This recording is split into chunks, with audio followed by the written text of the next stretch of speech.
Dalam Tuhan Yesus kami berdoa. Yang percaya sama-sama katakan amin. Tangan yang meriah bagi Tuhan Yesus. Please sit down. Welcome home GB Pelita. Nice meet you all. Please join with our social media. Silakan bergabung dengan social media gereja, social media Bapak Gembala, baik YouTube, baik Instagram, Facebook, dan TikTok. Saudara pasti diberkati dengan firman Tuhan. Hari ini kita diberkati dengan tema hidup berbuah. Alkitab berkata, aku memilih engkau supaya engkau berbuah lebat dan nama Bapa dipermuliakan. Bukan kita memilih Tuhan, Tuhan memilih saya, memilih saudara. Jadi saudara dipilih Tuhan supaya berbuah. Walaupun dalam tekanan yang berat, saudara bisa tetap berbuah. Justru buah itu lewat tekanan, dia menjadi terasa lebih manis. Saya berharap saudara bisa fokus selama dengar firman Allah. Dalam 1 Tesalonika ayat 1 Tesalonika 1 ayat 2 sampai 10. Mari sama-sama kita membaca. Kita belajar dari jemaat Tesalonika, jemaat yang berbuah, jemaat teladan, jemaat yang bersaksi. Sama-sama kita baca 1 ayat 2 sampai ayat yang ke-10. 1, 2 ya. Kami selalu mengucap syukur kepada Allah karena kamu semua dan menyebut kamu dalam doa kami. Terus, sebab kami selalu mengingat pekerjaan imanmu, usaha kasihmu, dan ketekunan pengharapanmu kepada Tuhan kita Yesus Kristus di hadapan Allah dan Bapa kita. Dan kami tahu, hai saudara-saudara yang dikasihi Allah, bahwa Ia telah memilih kamu, sebab Injil yang kami beritakan bukan disampaikan kepada kamu dengan kata-kata saja, tetapi juga dengan kekuatan oleh Roh Kudus dan dengan suatu kepastian yang kokoh. Memang kamu tahu bagaimana kami bekerja di antara kamu oleh karena kamu, dan kamu telah menjadi penurut kami terus dan penurut Tuhan. Dalam penindasan yang berat, kamu telah menerima firman itu dengan sukacita yang dikerjakan oleh Roh Kudus. Sehingga kamu telah menjadi teladan untuk semua orang yang percaya di wilayah Makedonia dan Akaya. Karena dari antara kamu firman Tuhan bergema bukan hanya di Makedonia dan Akaya saja, tetapi di semua tempat telah tersebar kabar tentang imanmu kepada Allah. Sehingga kami tidak usah mengatakan apa-apa tentang hal itu. Sebab mereka sendiri bercerita tentang kami. Bagaimana kami sambut dan bagaimana kamu berbalik dari berhala-berhala kepada Allah. Untuk melayani Allah yang hidup dan yang benar. Terus, dan untuk menantikan kedatangan anaknya dari sorga, yang telah dibangkitkannya dari antara orang mati, yaitu Yesus yang menyelamatkan kita dari murka yang akan datang. Saudara yang saya kasihi, kita belajar dari jemaat Tesalonika, jemaat yang penuh dengan penindasan, kependeritaan, persoalan yang menganiaya jemaat Tesalonika. Tetapi jemaat Tesalonika tetap melakukan yang namanya pekerjaan iman, bertekun dalam pengharapan, dan jemaat Tesalonika hidup di dalam mengasihi Allah dengan segenap hati, segenap jiwa mereka, dan mereka saling mengasihi. Kita belajar dari jemaat ini, saudara. Hidup mereka berbuah di tengah-tengah penderitaan, di tengah-tengah tekanan, di tengah-tengah masalah. Mereka menerima firman itu dengan sukacita dan mereka berbuah. Saudara yang saya kasihi, kita belajar yang pertama dari jemaat Tesalonika, memiliki pekerjaan iman. Jemaat Tesalonika dikatakan memiliki pekerjaan iman. Di dalam ayat yang ke-6, saya akan bacakan kepada kita 1 Tesalonika 1 ayat yang ke-6. Sama-sama kita baca 1, 2 ya. Dan kamu telah menjadi penurut kami dan penurut Tuhan. Dalam penindasan yang berat, kamu telah menerima firman itu dengan sukacita yang dikerjakan oleh Roh Kudus. Dalam penindasan yang berat. Katakan dalam penindasan yang berat. Saya tahu di antara saudara ada saat ini sedang tertindas. Sedang tertekan, sedang mengalami masalah yang bertubi-tubi yang tidak siap-siap. Tapi ayat ini berkata, jemaat Tesalonika dalam penindasan yang berat, mereka menerima firman itu dengan sukacita. bagaimana ya bisa tertindas berat tapi bisa menerima firman Allah dengan sukacita. Kebanyakan orang Kristen kadang-kadang punya masalah berat, tidak ibadah, tidak doa, tidak baca Alkitab. Doanya nggak dijawab, tidak melayani Tuhan. Ini yang namanya iman transaksional. Iman transaksional artinya adalah Tuhan jawab dulu doaku, baru aku jawab panggilan. Itu transaksi. Maaf, seperti pelacur. Seks transaksional. Letakkan uang, baru ada seks. Itu pelacur. Jangan milik iman seperti itu. Kita harus miliki iman yang tulus kepada Tuhan. Sekalipun doaku tidak dijawab. Sekalipun Tuhan tidak jawab doaku, aku tetap beriman. Itulah iman Daniel, Sadrak, Mesak, Abednego. Banyak orang Kristen imannya nggak tulus. Kalau dijawab Tuhan, baru dia kasih persembahan ke gereja. Kalau dijawab Tuhan, baru dia memberi kepada orang miskin. Tidak. Saudara harus punya iman yang tulus. Sekalipun Tuhan dikatakan dalam Timotius, walaupun engkau tidak setia, aku tetap setia. Itu Tuhan. Makanya saya mengajak sama setiap saudara, miliki iman yang tulus. Mungkin ada doa-doamu belum dijawab. Coba cek.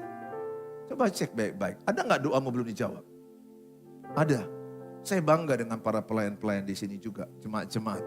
Masih banyak doamu belum dijawab. Tapi engkau tetap melayani. Itu anak Tuhan. Itulah iman sejati, iman yang tulus. Meskipun doamu tidak dijawab, kepercayaanmu kepada Tuhan tidak turun sejengkal pun.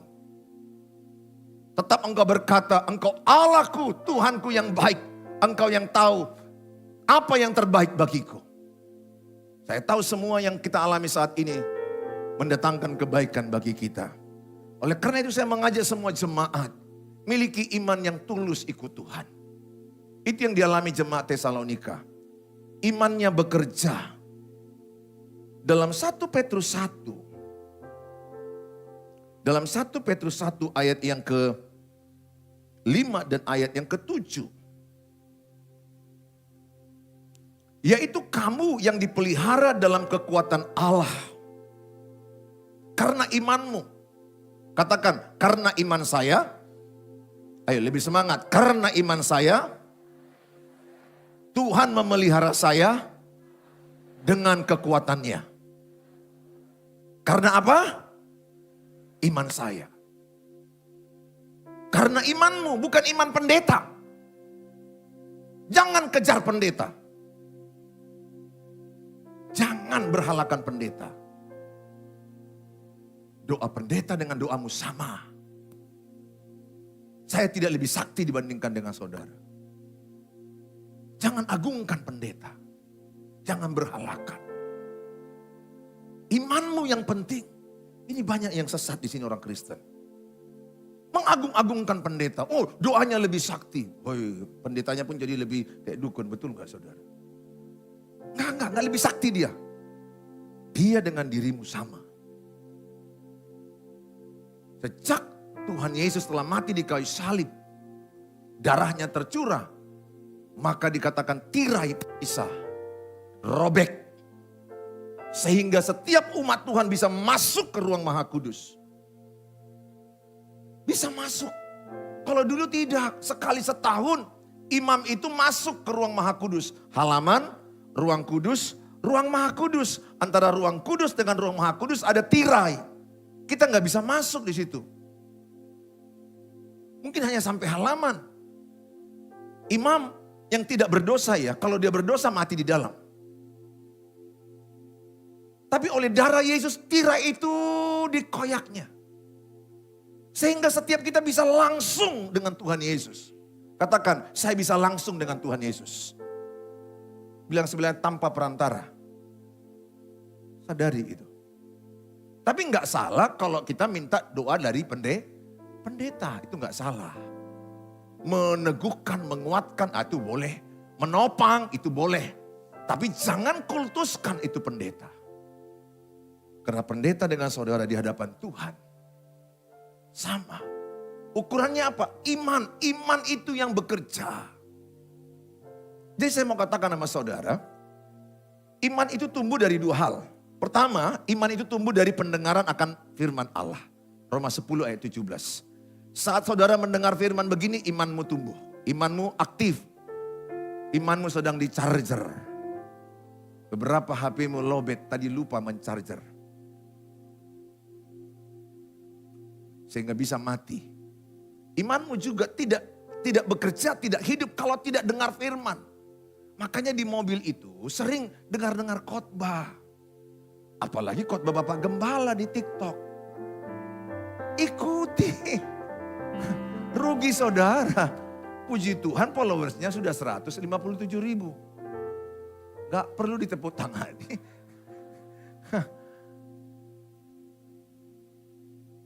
Saya rindu firman itu tersiar kemana-mana. Walaupun yang saya sampaikan itu singkat. Dan belum tentu semua orang menerimanya dengan baik. Ada juga yang bisa mengarahkan saya kepada negatif, tapi saya tidak peduli. Karena tugas saya adalah mensiarkan, memberitakan firman Allah. Jadi iman tuh dari pendengaran firman Tuhan. Yang kedua, lewat penderitaan hidup. Makanya saya mengajak sama saudara, jangan tolak penderitaanmu. Cerita apa keluargamu? Bagaimana cerita pernikahanmu? Bagaimana cerita anak-anakmu? Sepahit apa? Jangan tolak. Itulah tanah iman yang bertumbuh dengan subur cepat. Makanya Tuhan bilang, marilah kepadaku yang letih, yang lesu, ia berbeban berat, maka aku berikan kelegaan kepadamu. Saat engkau mengalami tekanan, satu titik terendah dalam hidupmu, keputusasaan. Jangan hilang iman. Jangan hilang pengharapanmu. Jangan hilang kasihmu kepada Allah. 1 Korintus 13 ayat 13. 3 hal ini tidak boleh hilang di hidupmu. Imanmu gak boleh hilang. Pengharapan kita gak boleh hilang. Kasih kepada Allah tidak boleh hilang. Bahasa roh akan berhenti. Nubuat akan berakhir. Tapi kasih tidak pernah berakhir. Jaga imanmu kepada Allah. Jaga pengharapanmu tetap ada kepada Allah. Jaga kasihmu kepada Allah. Kalau habis pengharapanmu, itulah akhir hidup kita. Iblis mencuri iman orang. Iblis mencuri pengharapan seseorang. Iblis mencuri kasih seseorang. Sehingga yang ada benci. Iman itu bekerja. Iman itu aktif. Jadi ketika saya punya iman, maka iman saya ini memberkati hati saya. Iman bekerja di hati saya. Katakan, iman bekerja di hati saya. Bekerja di hidup saya. Makanya kalau saya beriman, hatiku diubah Tuhan. Dan dia bekerja di hidupku. Makanya lihat, orang yang beriman beda ucapannya dengan orang yang tidak beriman saat ada masalah. Coba cek dirimu. Ketika ada masalah, apa yang keluar dari mulut? Adakah kata-kata yang keluar? Gak mungkin. Gak bisa. Pasti gak mungkin terjadi. Kalau begini aku sakit. Aku stres, aku gila, aku mati. Ini kata-kata orang yang tidak beriman. Gak mungkin punya rumah. Gak mungkin punya anak. Gak mungkin menikah lagi. Usiaku sudah jatuh tempo. Gak mungkin. Gak mungkin melahirkan. Gak mungkin aku punya usaha. Gak mungkin berhasil. Ini kata-kata orang yang tidak beriman. Tolong seleksi dulu. Di lingkunganmu engkau berteman dengan siapa? Kalau orang yang tidak beriman yang sekitarmu, kata-kata ini akan banyak. Mana mungkin kau punya rumah. Gak mungkin kau berhasil. Gak mungkin anakmu sehat. Gak mungkin kau sanggup melakukan impianmu itu terlalu besar. Itu orang yang tidak beriman. Tapi ketika orang yang beriman, makanya kata Yakobus, iman tanpa perbuatan adalah sia-sia, mati. Dari mulut orang, kita tahu dia beriman atau tidak. Ngomong aja kalian ketika ada masalah. Saya bisa langsung nilai, beriman, tidak beriman, beriman, tidak beriman, beriman, tidak beriman. Ketika engkau melihat sebelahmu ada masalah, dia ngomong, langsung nampak. Dari kata-katanya kita tahu ini orang beriman. Kalau aku nggak mungkin lah, ini masa-masa yang berat ini. Setelah waktu pandemi hancur. Waktu terjadi COVID, hancur usaha kami.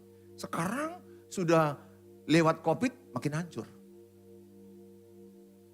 Ingat, orang yang tidak beriman, dia menceritakan suasana hidupnya. Orang yang beriman, mengucapkan apa yang dimaunya. Orang yang beriman memperkatakan apa yang mau terjadi dalam hidupnya.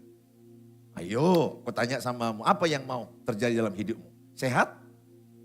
Katakan, coba, aku sehat. Katakan, aku diberkati. Bagi yang anak gadis, mama boleh katakan, aku makin cantik. Dia perkatakan, itu orang beriman. Aku semakin naik tidak turun. Itu orang beriman. Aku sehat. Aku diterima Tuhan. Aku dikasihi Tuhan. Aku dipakai Tuhan luar biasa. Orang beriman akan beda dari kata-katanya. Bahkan dari perbuatannya. Nampak orang beriman. Ingat, iman itu aktif. Katakan iman itu aktif. Jadi orang beriman itu aktif, bukan pasif. Makanya saya terlalu percaya tidak ada orang beriman peminta-minta, peminjam-minjam. I'm sorry, itu kata Alkitab. Kalau minjam untuk KPR atau untuk mobil atau sepeda motor silakan. Tapi untuk kebutuhan sehari-hari, sesekali bolehlah kalau kejadian di luar dugaanmu. Anakmu sakit, sesekali ya. Tapi kalau setiap kali ada masalah, kemana lagi mau kupinjam? Oh ini sudah, yang itu belum. Sehingga kau gilir semua orang. Anak Tuhan tidak meminta-minta. Anak Tuhan tidak meminjam-minjam. Sesekali mungkin masih katakan sebelahnya, sesekali. Bukan setiap kali. Mau ke salon aja pinjam Eda lomar Natal hame. Mau bernatal, minjam loh. Tega banget dia. Tuhan gak tertarik dengan penampilan luarmu. Bahkan Tuhan sedih kau rayakan dengan minjam. Makanya saya ingatkan semua panitia Natal. Jangan ada yang merbadai. Jangan ada yang bertengkar gara-gara kekurangan uang. Kalau ada yang bertengkar hanya karena kekurangan uang, udah hilang damai sejahteramu merayakan Natal. Sementara sang raja damai lahir. Panitia merbadai. Panitia konflik, cekcok. Pernah kan kau melihat panitia stres merayakan Natal? Bilang sebelahnya, ada yang ku kenal. Bilang sebelahnya, ada yang ku kenal merayakan Natal stres sekali. Stres sekali kami Pak. Kenapa? Dana belum terkumpul 70%. Masih 60%. Udah 3 hari lagi. Ada yang salah. Bahkan nanti ketika engkau merayakan Natal di rumahmu, gak perlu dengan kemewahan. Secukupnya. Kalau ada uangmu menata, mencet, silakan. Menata rumah lebih baik atau buat gaba-gaba. Kan itu lagu kita orang Batak kan. Kalau bahasa Indonesia kan pohon terang. Kalau kami dulu orang Batak di Siantarmen. Gaba-gaba, gaba-gaba. Saya kulit rupamu. Coba lihat sebelahnya mirip gaba-gaba. Coba lihat. Kalau mirip gaba-gaba orang Batak gitu saudara. Pohon terang. Pohon terang, indah rupamu. Kalau ada, beli. Yang besar, karena rumahmu besar. Yang sedang, karena rumahmu sedang. Gak apa-apa, yang minimalis. Pohon terang minimalis, hanya 1 daunnya. Dan kau bernyanyi, pohon terang, pohon terang. Sungguh indah rupamu. Suami istri, ciluba. Bahagia itu gak ada hubungan dengan uang. Bukan uang ukuran bahagia. Walaupun uang kita butuhkan. Tapi bahagia itu keputusanmu. Orang beriman itu akan berbeda cara hidupnya dari orang tidak beriman. Amin. Ya jangan tertuduh hatimu kalau engkau ada minjam-minjam. Yang penting pulang bertobatlah sebab kerajaan Allah sudah dekat. Amin. Kan gitu Tuhan bilang sama perempuan berzina itu, pergilah dan jangan berbuat dosa lagi. Aku pun bilang sama mau pulanglah dan jangan meminjam lagi. Sesekali kena terdesak aku mengerti. Setiap kali itu tidak baik. Nanti dicap orang, tahu cap, stempel. Ingat, perbuatanmu bisa jadi cap. Perbuatan kita bisa jadi cap. Saya ajak semua kita anak-anak Tuhan di sini. Ayo, imanmu biar bekerja. Iman saya bekerja akan memberkati saya. Ketika saya punya masalah, imanku berkata, semua masalah, engkau bisa sanggup melewatinya. Filipi 4 ayat 13 dikatakan, segala perkara dapat kutanggung di dalam Dia yang mengasihi aku. Pencobaan-pencobaan yang kau alami adalah pencobaan-pencobaan biasa. 1 Korintus 10 ayat 13. Itulah gunanya orang yang punya firman. Pencobaan-pencobaan yang kau alami adalah pencobaan biasa. Biasa di situ artinya banyak orang mengalaminya. Ingat, pertengkaran suami istri bukan hanya pernikahanmu bro. Sis. Semua pun pernikahan ada cekcoknya. Semua pun pernikahan ada pergumulannya. Lebih kurang beda-beda cerita saja. Ada yang suaminya lari dengan perempuan lain. Ada yang istrinya lari dengan laki-laki lain. Ada yang anak-anaknya hancur, suami istri bagus. Semua. Tolonglah. Please. Bagi engkau yang punya masalah dalam pernikahan, jangan melihat pernikahanku aja paling hancur. Tidak. Banyak itu yang hancur.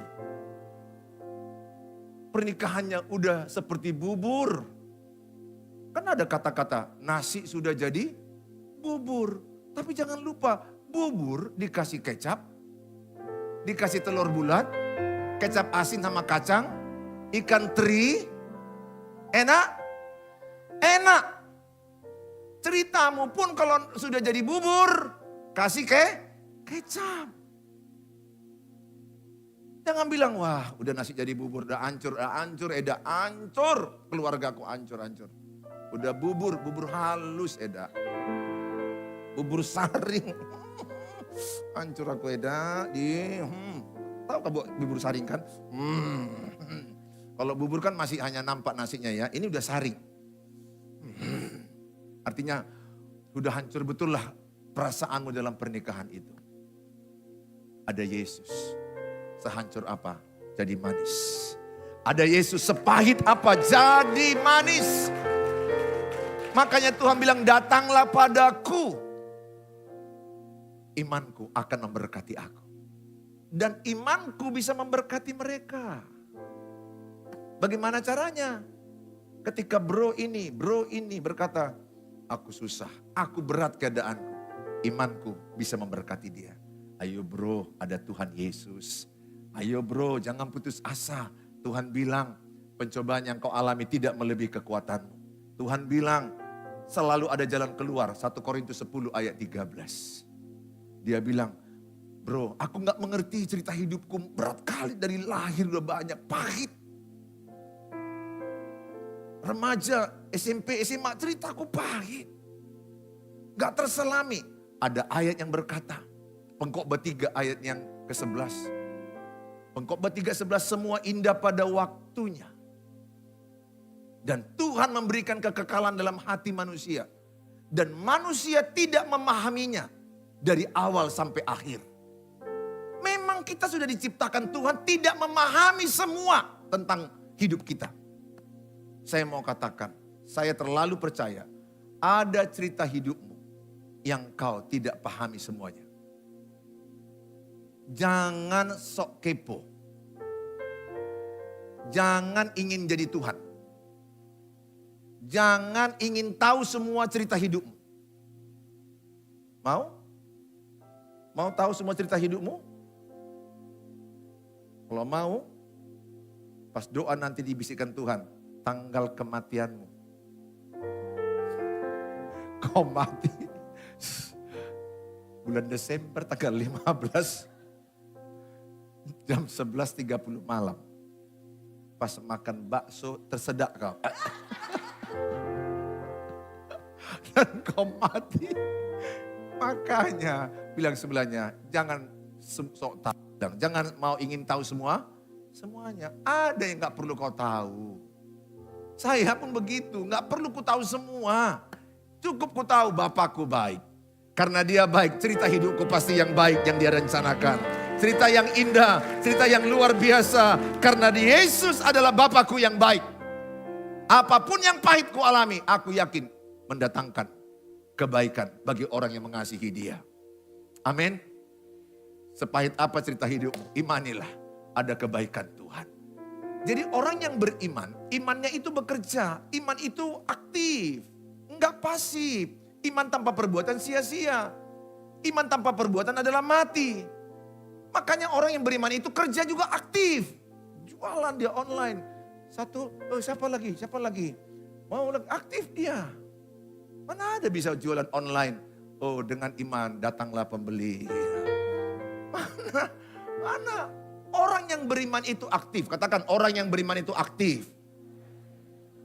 Jadi kalau ada yang kau lihat orang beriman diam-diam aja di rumah. Nunggu-nunggu berkat, mujizat itu nyata. Tengah malam dia minta Tuhan, enggak ada uang. Dan dia tidak aktif bekerja. Tuhan kasih dari surga uang benggol. 1 karung. Ditimpalah dia, matilah dia. Ini cerita aja. Makanya saya gak percaya anak Tuhan itu gak bisa beli beras. Sorry, gak mungkin. Pasti ada yang salah dari bagian hidupmu. Zaman now, kecuali karena sakit lah ya. Sakit, tabrakan, ayah ibu dua-duanya tergeletak. Itu lain cerita lah. Tapi kalau orang yang beriman bekerja, doa Bapa kami Tuhan berikan secukupnya. Yohanes 10 ayat 10, iblis datang untuk mencuri, membunuh, membinasakan. Tapi Yesus datang memberikan hidup yang berkelimpahan. Kelimpahan di situ artinya engkau bisa jadi berkat sama orang. Engkau makan masih bisa ngasih sepiring sama orang. Engkau punya baju masih bisa beli baju sama orang. Mumpung ini musim Natal. Ingat kemanakanmu di Garuga. Di Siosar. Ingat. Ingatkan sama. Tidak ada arti Natalmu kalau tidak ada kasih. Gak ada arti Natal kalau tidak ada kasih. Sia-sia ibadah kita kalau tidak ada kasih. Pulanglah dari sini. Pesan Pak Pendeta tadi. Mungkin bukan di Garuga atau di Siosar. Mungkin di Sipultak. Atau di mana. Itu nama-nama ada semua itu aku bilang. Cari aja lah di Google. Sipultak ada. Siosar ada. Garuga ada. Selongsor pun ada. Semua ada. Nah, semua. Pokoknya saya rindu. Lewat Natal ini. Beri kepada kemanakanmu. Sesuatu. Jangan bisa engkau beli baju banyak. Tapi keponakanmu gak bisa beli sepatu.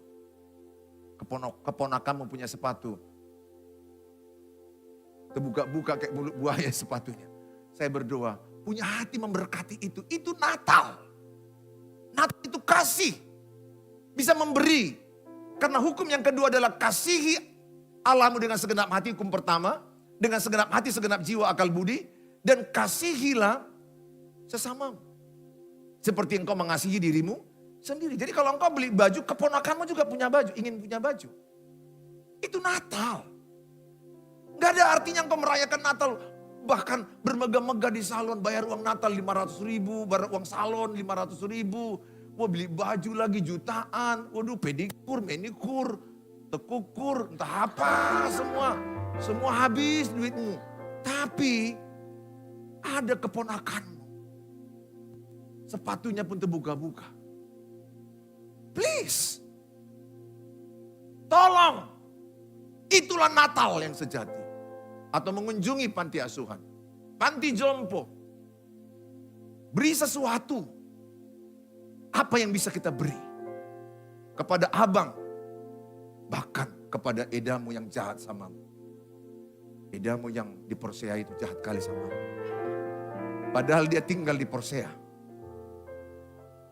Tapi dia kurang Persea. Kasih sama edamu yang di Persea itu. Kasih sepatu yang haknya tinggi. Tapi jangan kau kirim COD, bayar eda 1 juta. Pasti makin tambah sakit hatinya. Tambah kecewanya, kasih sama edamu itu yang memang sudah kau beli, bayar. Selamat Natal eda, kau kasih bendo. Yang ada pita-pita. Atau baju lah, entah apa, kasih sesuatu. Waktu diterimanya baju dari Eda, Mama Silpi. Terkejut dia, Mak Silpi. Karena kalau ada musuh di hatimu, yang gak suka di hatimu tiba-tiba kan WA aja pun kalau jantungan, betul gak? Pernah pengalaman itu? Ada orang yang kamu gak suka sama dia. Tiba-tiba di WA-nya, dengar namanya aja pun, apa ini? Ini kado lo langsung datang. Pasti dia berpikir, wah terima kasih. Dan berdamai, itu Natal. Natal itu kasih. Kasih itu bukan kata-kata. Kasih itu perbuatan. Kasih itu pengorbanan, sacrifice. Seperti Yesus mati di kayu salib. Begitulah kita berkorban. Saya rindu setiap saudara memberi. Bahkan uang salonmu 300.000 itu. Kau batalkan sama si Ling. Udah pening aku Ling, sorry lah. Udah kurencanakan memang sudah kau bilang, sorry ya Ling. Aku gak jadi datang Ling. Lagi pangling. Oh iya gak apa-apa lah Bu, gak apa-apa. Aku mau kasih sesuatu sama keluargaku. Surga bersuka cita. Uang Natalmu 300.000 sama si Ling. Yang salon saja lo salon. Belum baju. Belum pakaian luarmu. Belum lagi biaya-biaya makan liburan. Tapi kau kasih sama namborumu. Sama bapak udamu. Yang kau tahu susah. Di kampung sana. Di Samosir. Di Samosir dia susah. Kau berikan. Dia akan berkata, terima kasih. Selamat Natal Bapak Uda. Selamat Natal tulang. Sehat-sehat, panjang umur. Sorga bersuka cita. Itulah Natal yang sejati. Ketika engkau memberi, ketika engkau peduli, beri tepuk tangan yang terbaik bagi Tuhan. Itulah Natal yang sejati. Ketika engkau peduli kepada orang susah, ketika engkau peduli kepada orang yang membutuhkan. Bahkan engkau berkorban, kau batalkan salon si Ling. Karena kau mengasihi keluargamu. Jangan dulu langsung buru-buru mau mengasihi bangsa-bangsa yang jauh di sana. Namborum, anak Namborum. Kasih. Itulah Natal yang sejati. Saudara yang saya kasihi, jangan hilang pengharapanmu. Itu poin yang kedua. Yang ketiga, kasih Allah. Orang-orang di Tesalonika itu, poin yang kedua dikatakan, orang-orang yang di Tesalonika itu adalah orang-orang yang dulunya berhala, menyembah dewa-dewa, roh-roh arwah nenek moyang. Tapi ketika mereka terima Injil dengan kuasa Roh Kudus, makanya pemberitaan Injil gak boleh hanya kata-kata hikmat, kata-kata pintar, atau filsafat. Tapi Injil harus diberitakan oleh kuasa Roh Kudus. Karena kuasa Roh Kudus bisa menjamah hati orang. Saya suka penginjilan. Di Samosir saya berkali-kali. Di Nias saya puluhan kali penginjilan. Di open stage, di tempat yang terbuka. Momentum Injil diberitakan. Yesus adalah Tuhan. Telah mati dan bangkit pada hari ketiga. Kalau engkau percaya engkau diselamatkan. Roma 10 ayat 9 dan 10. Barang siapa yang mengaku dengan mulutnya Yesus adalah Tuhan. Dan percaya dalam hatinya dia diselamatkan. Itulah kerjaan hamba-hamba Tuhan. Kerjaan kita semuanya tepatnya. Beritakan Injil. Supaya mereka punya pengharapan. Jemaat-jemaat Tesalonika. Mereka bukan hanya percaya ikut Yesus. Tapi segenap hati melayani Tuhan. Segenap jiwa, segenap akal budi, segenap kekuatannya. Ayo, kasihi Allah dengan segenap hatimu, segenap jiwamu. Dan buktikan mengasihi Allah dengan mengasihi sesama. Seperti engkau mengasihi dirimu. Pembohong namanya saya, kalau saya bilang mengasihi Tuhan tidak kelihatan, benci dengan sesamaku. Seberapa kasihku kepada Tuhan dibuktikan kasihku kepada istri, anak-anakku, dan kepada sesama. Pegang pengharapan. Yang ketiga adalah tekun dalam pengharapan. Mungkin ada doa-doamu belum dijawab Tuhan. Mungkin ada doa-doamu belum dijawab Tuhan, tapi saya mau katakan, tetap berharap. Pengharapan itu sama seperti jangkar. Kalau lihat pantai atau pelabuhan, ada kapal yang berlabuh. Dia turunkan jangkar ke dasar. Jangkar itulah yang mencengkeram dasar laut. Sehingga ketika kapal itu terombang-ambing, dia nggak lari, tetap di situ. Itulah pengharapan. Orang yang punya pengharapan jauh lebih kuat dengan orang yang tidak punya pengharapan. Akhir hidup seseorang ketika putus asa, putus pengharapan, makanya datang kepada Yesus, masih ada pengharapan. Kalau caramu tidak ada lagi, ada cara Tuhan. Kalau engkau putus asa, Tuhan belum putus asa dengan hidupmu. Kalau engkau berkata, aku tidak tahu caranya, Tuhan punya cara. Kalau engkau bingung, Tuhan tidak bingung dengan hidupmu. Bilang sebelahnya, engkaunya bingung. Tuhan tidak bingung. Jujur, siapa yang pernah bingung menghadapi masalah? Pernah bingung? Gimana nih? Gimana nih? Gimana nih? Gimana nih? Gimana nih? Aku bingung. Bingung. Tuhan dari sorga, aku tidak bingung. Datang padaku, datang padaku. Aku letih Tuhan, datang padaku. Aku lesu Tuhan, datang padaku. Aku putus asa, datang padaku. Aku akan tolong kau. Aku sudah punya cara. Datang kepada Tuhan. Dan ini poin penting juga. Ketika ada orang yang menyakitimu. Come here, brother. Ketika ada orang yang menyakitimu. Katakan dia menyakiti saya. Begini kan tangan. Menuduh-nuduh saya, menyakiti saya. Terus. Dia terus menuduh saya, menyakiti saya. Semakin aku lihat dia, semakin tambah sakit hatiku. Semakin aku fokus sama orang yang menyakiti hatiku. Ingat, Amsal 27 ayat 17. Besi dengan besi saling menajamkan. Manusia dengan sesamanya. Besi dengan besi saling menajamkan kalau dekat-dekat. Kalau kita lihat di kampung dulu ada pembakaran besi, dia ketemu dengan besi sambil dibakar. Dia harus bergesekan. Harus dekat-dekat. Makanya yang dekat-dekatmu itulah yang menyakitimu. Udah hebat dirimu kalau engkau disakiti orang Prancis, orang Italia, orang Belanda. Oh hebat kali dirimu, salut aku. Pergaulanmu internasional. Sementara saya internasional. Udah hebat lah. Pak, aku sakit hati Pak sama orang Belgia. Oh hebat dirimu, hebat. Jauh kali itu Belgia. Eropa. Tapi yang menyakitimu yang dekat. Siapa yang dekat denganmu? Istrimu, suamimu, mertuamu, ipar perempuanmu, teman kantormu, teman pelayanan gereja ini. Ketika dia menyakiti saya begini-begini. Dia menuduh saya, memfitnah saya. Entah apapun yang dipikirkan dia. Kalau saya melihat dia terus, aku makin sakit hati. Kalau aku melihat terus, bukan hanya ingin sakit hati. Ingin mencekik. Upamate mau. Karena aku fokus sama dia. Waduh, kuapailah kau ini. Kurebus, kuapai ya Tuhan, tolonglah aku Tuhan. Bahkan aku berdoa, Tuhan kalau bisa jauhkanlah dia daripada aku. Kalau ibadah, jauh-jauh jangan kau dekat dia. Pas aku penyembahan di awal doa, dikirim Tuhan pas di sampingku. Pernah gak engkau ibadah, gak suka dengan seseorang? Dan kau memilih jauh dari dia? Aku pernah. Jujur aja, kurang cocok aku sama kawan itu. Doa aku maunya jauh-jauhan kami, dia di sana aku di sini. Pas aku doa, di depanku, pas di depanku. Ada pula lagu oleh WL, kau saudaraku, tunjuk sebelahnya. Oh, kau saudariku, tunjuk depannya katanya. Salam. WL-nya gak tahu ada cerita di antara kami. Tuhan yang bekerja. Yang dekat-dekat dengan itulah yang menyakitimu. hati-hati ya. Kalau engkau sudah terlalu dekat sama orang, selangkah lagi sakit hati. Tapi itu seizin Tuhan mendatangkan kebaikan. Ketika kulihat dia, sakit hatiku makin parah, aku makin benci, ingin membalas. Tapi ketika kulihat siapa yang mengirim dia, Tuhan.